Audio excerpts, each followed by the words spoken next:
Hi, my name is Cindy Lopez, and this is a video presentation over my observations notebook that I have done for my child development class. My first observation was over a whole classroom at Homer Atkins Pre-K in Jacksonville, Arkansas. Upon driving up, I noticed that the school is an older school located out of city limits behind a neighborhood. It was raining that day, so it was really wet. When I get into the classroom of Mrs. Childers, she is one of the 8 preschool classrooms and 3 Head Start classrooms that's located there.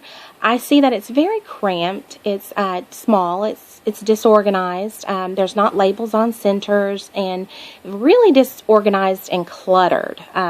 Very surprised to see that a lot of old materials, not a lot of bulletin board displays or any kind of thematic flow going on.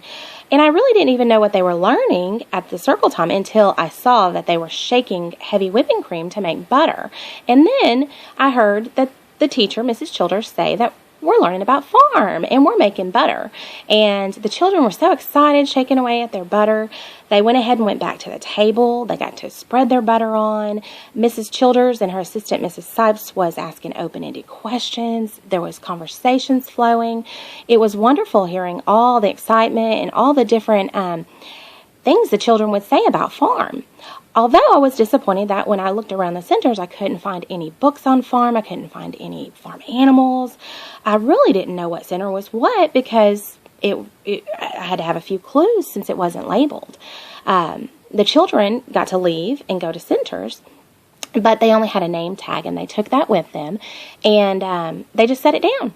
So that could probably be improved with maybe more funding to get new materials, or the teacher can get some better organizational skills.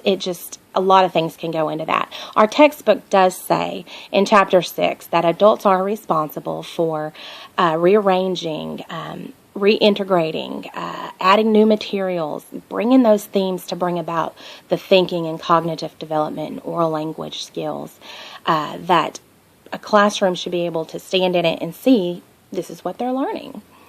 I was very, very impressed with the way that they were open. The teachers was asking all those questions, and so much conversation was flowing, though, as they continued on to go to their outdoor or their indoor playroom because it was raining. They was going under awnings, and there was ladybugs and worms, and the teachers didn't tell them, hurry, hurry, let's go. They let them stop, let their curiosity go. They got to see how the ladybug and the worms was playing in the water, and teachers kind of got a conversation going. Vygotsky suggests that young children do need this type of guidance to support them until they reach understanding. And that guidance is called scaffolding, and I was very impressed with that. The indoor playroom was well furnished with lots of space, tricycles, bicycles, scooters. There was even a corner with a carpet with blocks and dinosaurs for children that didn't want to do large motor skills but could go ahead and work on some different things with building and stacking and to get their fine motor development. Chapter 19 in our textbook does tell us that preschool is a period that children grow physically. They are developing those muscles, and they need that large gross motor time outdoors. And if an indoor place is available, by all means, use it. And this school did. Very, very impressed. My overall thought of the school was that it was old. The classroom was disorganized. I think there could have been more materials that showed that the children were learning, displays of children artwork, better center labeling and toy labeling on the shelves. But I was very impressed with the teachers and how they were actually teaching and getting the classroom just thinking. It was great. My second observation was a facility observation, and it was done at the Sunshine School in Searcy, Arkansas. And I hadn't heard of this school until I decided to do it. This school is a special school for infants, children, and adults with learning disabilities, maybe mental retardation, or special needs, hearing impaired, oral language development that they need help with. Some are in wheelchairs. This facility averages 70 enrollment each year. They have 8 classrooms, a library, dining rooms, several therapy rooms, so that the kids can get their individual one-on-one with their therapy, whether it be language or occupational or getting that PT that they need. There is a dining room, but food is either brought by the parents or it's brought in to the facility. There is busing where they go pick up the children. I was able to go around the whole facility, and the new facility was magnificent. There was beautiful framed big artwork of children that have done their artwork. So it was all decorated bright like that on the outside of the classrooms. The classroom that I did get to go inside was a preschool classroom. And Mrs. Polnow is the teacher. She has 7 children, 2 children in wheelchairs, 5 boys. They range from age 3 to 7. And 5 of the boys are in diapers. Going into the classroom, I noticed that the classroom is very nice with new furniture, a big teacher's desk, big computer, a big semicircle desk for small group. But there's not very many centers as you would see in a regular preschool classroom. And the shelves actually close and lock up after that center's done. But there's a lot of floor space for movement, and a lot of these children need that movement. Some are not walking, some are just crawling, some, like I said, are in wheelchairs, so they need that space. The big changing table for those that have to get their diapers changed was there. I did not notice, which was kind of disappointing, a lot of artwork in the classrooms. There was really nothing on the walls, so there wasn't really a theme going on, and there wasn't the children's artwork going on, but there was a big whiteboard that had each child's name on it, and she had buckets labeled with everything that child is working on. So she would bring each child over one-on-one and work with them individually, and that is great because these children need one-on-one, and they get that time with the teacher. It's very important that they get that special one-on-one time. I did notice that a child was pulling up, and I guess he's 5 years old. He hasn't been doing that. He's just been crawling.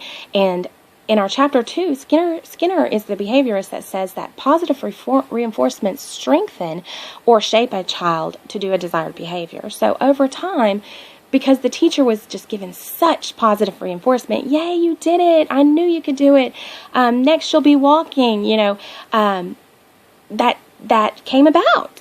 Skinner, with his positive reinforcements, we look up to that. We really need that, and that teacher did that. I did also have a child that I noticed that has cochlear implants. She will be going to kindergarten next year. The teacher said that she just is trying to work on her speech now after her implants. She has some social issues and behavior problems, but Chapter 31 of our text does tell us that students with specific language disabilities may have poorer social skills. They may exhibit more behaviors, and they may be more at risk for social problems. Overall, I was so impressed with the facility. The teachers with their master's degree in special education, the therapists there available. It is such a warm environment, and it is wonderful to have this in the county. My case study was done at Tolleson Elementary in first grade in Miss Goldsberry class, and I decided to observe a 7-year-old boy named Alex. He has to be taken out for speech and PT and for Pathfinder counseling. I noticed that he digs in his ear a lot. He looks out the window a lot. He fidgets. He puts his hood over his head. His attention span is just not there. He gets loud and angry with students sometimes when they're trying to tell him what to do. Miss Goldsberry informed me that he is from a low-income family. His mom and dad and grandma, she thinks, all live together with him, and they take care of grandma, and they're not very involved in the school, but that can be a reason for some of his developmental delays or some of his social skills problems and his speech issues, because it tells us in Chapter 4 that home stressors like low income, malnourishment, poverty, and then having to live all together in tight spaces can be stressors that impinge on children. You can see that kind of in him with his clothing. It's wrinkly, over large for him. His uniforms were, and he just didn't seem like he was into learning. But Miss Goldsberry, she was so encouraging, had a beautiful classroom, and she just provided what Chapter 6 tells us a developmentally appropriate program was. She was warm, she knelt down to him, she gave him stimulating interactions, and it was just wonderful to see that. Over time, I could see that his personality kind of came out. His speech, I could see that he had a very deep, growly voice, and I just know that we are so fortunate that these schools have these therapists that they can go to and the counseling that they need, and teachers that are so warm. And I was very impressed with Miss Goldsberry's classroom. It was well organized, well labeled, vibrant colors and charts and graphs. And Alex really needed that. She really grabbed his attention during circle time when he'd be looking out the windows or digging in his ears. Overall, I am very thankful for the chance to be able to observe these classrooms and learn from them and be able to relay some of the text things that I've learned in the textbook back into what I was seeing. So there's room for improvement always, and we are just so fortunate for teachers, and I can't wait to be one myself. Thank you.